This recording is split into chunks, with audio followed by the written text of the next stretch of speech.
Hello friends, welcome to Abhi Prabhu Lifestyle.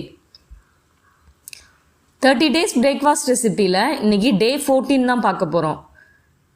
Soya dosa தான் செய்ய போகிறோம். வாங்க எப்படி ப்ரிப்பேர் பண்ணுறதுன்னு பார்க்கலாம். 50 கிராம் சோயாவில் தண்ணி ஊற்றி ஒரு 5 நிமிஷம் கொதிக்க வச்சுருக்கேன். தண்ணியெல்லாம் ஃபில்டர் பண்ணிவிட்டு சோயா மட்டும் எடுத்துக்கலாம். இதை மிக்சர் ஜாரில் சேர்த்துக்கலாம்.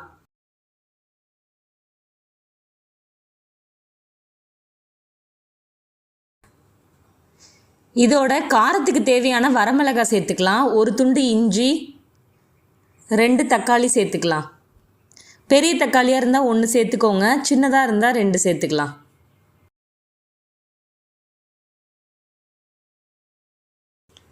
இதை தண்ணி ஊற்றி நல்லா கிரைண்ட் பண்ணி வேற ஒரு பவுலில் ட்ரான்ஸ்ஃபர் பண்ணி வச்சுக்கலாம்.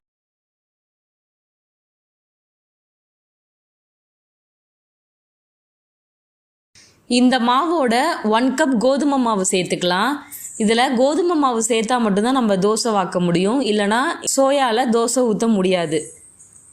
அப்படி கோதுமை மாவு வேணான்னு நினைக்கிறவங்க நம்ம இட்லி பேட்டர் கூட ஆட் பண்ணிக்கலாம்.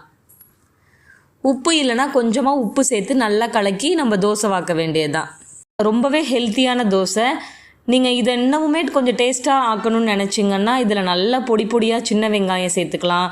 அதுக்கப்புறம் கேரட்டு, அதுக்கப்புறம் முட்டைக்கோஸு, இது மாதிரி நம்ம சின்ன சின்னதாக நல்ல செவிக்கு கூட இதில் சேர்த்து நம்ம தோசை வாக்கலாம்.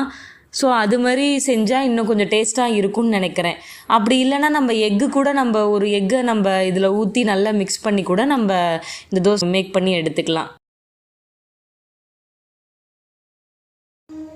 நீங்களும் ஒரு ஹை ப்ரோட்டீனான பிரேக்ஃபாஸ்ட் ரெசிபி சாப்பிடணும்னு ஆசைப்பட்டீங்கன்னா இந்த ரெசிபியை மறக்காமல் ட்ரை பண்ணி பாருங்கள். நெக்ஸ்ட் வீடியோவில் மீட் பண்ணலாம். தேங்க்யூ.